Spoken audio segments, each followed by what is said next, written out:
What if I told you that every single thing you buy tells a story? It's true, your shopping habits are a secret map. They reveal who you are, what you value, and where you're headed in life. Think about it.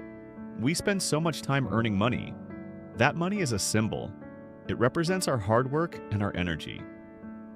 When we shop, we're exchanging that energy. We're trading our time for something else. A new jacket, a new gadget, a coffee from a favorite cafe. The things we choose to buy show us what we truly believe in. Do you spend on things that last? Or on a bunch of small, fleeting treats? Do you buy experiences? Or do you fill your home with objects? These are not just simple choices. They are reflections of your deepest beliefs. Sometimes you don't even know you have them, but they are there, hiding in plain sight, in your shopping cart, on your credit card statement. They are a mirror. They show you a part of yourself, a part you might not have seen before. This is a beautiful thing, because once you see it, you can change it. What if you want to change your life? You can start by changing how you shop. Imagine it. You want more calm in your life. Try shopping with more intention. Buy fewer things, but buy things you truly love. Things that bring you joy. You want more adventure? Spend your money on trips, on new classes, on tickets to a show. The path to a better life is often paved with small, conscious choices. And shopping is one of the biggest. Shopping is not just about transactions. It's about transformation. When you choose an item, you're choosing a version of your future self. It's a powerful act. It's an act of creation. There is a difference, of course. A big one. The difference between being classy and being extravagant. Sometimes we get them mixed up. Being classy is not about having a mansion or a closet full of designer clothes. It's not about owning the most expensive things. That's just extravagance. Extravagance is about showing off. It's about trying to impress others. It's a very loud kind of living. Being classy is different. It's quiet. It's internal. It's a feeling. It's a state of being. It's a kind of inner peace.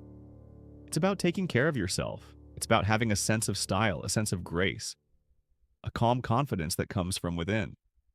A truly classy person doesn't need to prove anything to anyone. They are secure in their own skin. They don't chase trends. They don't worry about what others think.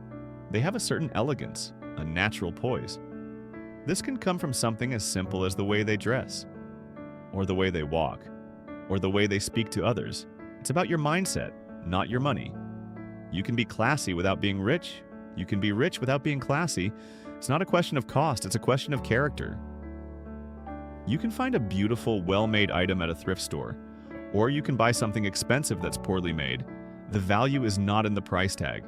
The value is in the quality, and in the feeling it gives you. This mindset, this quiet confidence, is what truly sets people apart. It's what makes someone feel special. It's a glow that comes from the inside out. It's a kind of self-respect. It's taking care of your things. It's taking care of your time. It's taking care of your body and taking care of your mind. It's all connected. This brings me to another point, something that ties everything together: the psychology of our homes. Our homes are a reflection of our minds. What we surround ourselves with matters. It affects how we feel, it affects how we think, how we live. Think about your home. Is it a place of peace, or is it full of clutter? Full of things you don't even use? I once knew a woman. She was going through a very tough time. She felt stuck, overwhelmed, and she couldn't figure out why. One day, she looked around her apartment. It was filled with stuff: boxes of old papers, clothes she hadn't worn in years, furniture she didn't even like. She realized her apartment was a physical representation of her mental state. It was chaotic, messy, and it was weighing her down. She decided to do something about it. She started small, one closet at a time.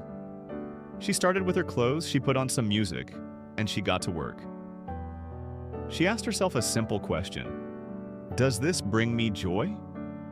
If the answer was no, she let it go. As she worked, she started to feel lighter. With every bag of stuff she took to the donation center, she felt a little more free. It was more than just cleaning. It was a kind of therapy, a kind of ritual. It was a way of honoring herself, a way of taking back control. She eventually got rid of almost everything: her bed, her desk, her old books. She created a quiet, empty space. And in that space, she found clarity.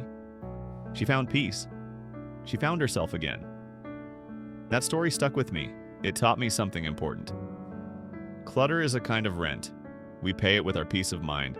We pay it for things we don't even use. We store them, we clean them, we move them around, but they do nothing for us. They just sit there, taking up space, taking up energy. So what can we do? We can get rid of them. We can give them a new life. We can pass them on to someone who will use them. Or we can just let them go. We don't owe anything to these things. Our relationship with our possessions is important. It's a part of our life story.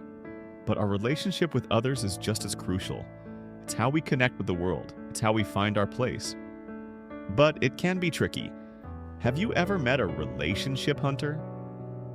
It's a strange phrase, but you know exactly who I'm talking about. They come up to you with a clear purpose. They want something from you. They want to be your best friend, or your mentor, or your business partner. They are on a mission, and they can feel a little bit off-putting. It's better to let relationships happen naturally, to let them grow on their own, like a garden. You don't hunt for a perfect tomato plant. You plant seeds, you water them, you let them grow. Some will thrive, some won't. And that's okay. We don't need 100 deep, intense friendships. It's okay to have a lot of light ones. Casual friends from work, acquaintances from a club, friends you only see once a year at a holiday party. These are all valuable. They add to the richness of our lives. They don't have to be everything. It's about being open, about being present, about being friendly, without a goal, without an agenda, just for the sake of connection.